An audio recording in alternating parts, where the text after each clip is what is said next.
Hello and welcome to Unit 4 on Conservation of Energy. In this video we will be doing example 2 of lesson 3, which is based on gravitational potential energy. So this problem is introducing this concept on the beginning of this lesson on reference frame. So in this problem, this question is telling us the potential energy due to gravity at point A. So this height here is 0. So at this height here, our EPG is equal to 0. This object has no potential energy due to gravity, but it's going down. This is kind of a strange situation, right? We can imagine this line to go across, and this is our 0, like our 0 EPG line. Could maybe think that flat ground across the whole planet here, the whole flat land is here, and maybe this cart is going down into a dip, and then maybe this comes back up after. Who knows? And so this is more like a hole now.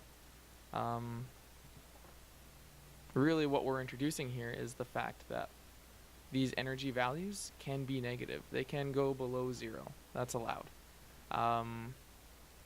In this case, we're going to have a negative height, right? Height, this would be energy potential gravity is 0 because our height value is equal to 0. Well, this cart now down here is going to be at a height of negative 80 centimeters, right? 80 centimeters in a hole. So this will be negative 0.8 meters is going to be the height on this thing. All right. We also have to introduce this concept of mechanical energy because the question mentions determine the total mechanical energy of the cart.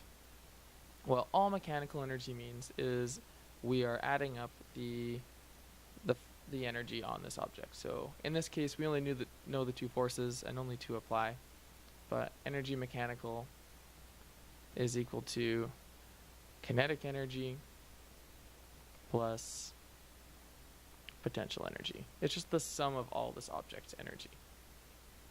Okay, well, now that this is introduced, let's get to it.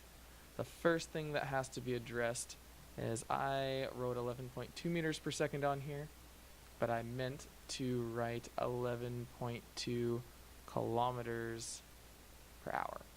And we have to remedy that. We can't do anything with kilometers per hour. Well, we can, but it's messier than I'd like. So let's convert this into meters per second. So we've got velocity is equal to 11.2 kilometers per hour. I'm going to do the shorthanded dividing by 3.6 to get our answer in meters per second, and I get 3.11 meters per second. Alright, now we can actually deal with this. With that out of the way, let's switch into maybe red and write out our mechanical energy formula.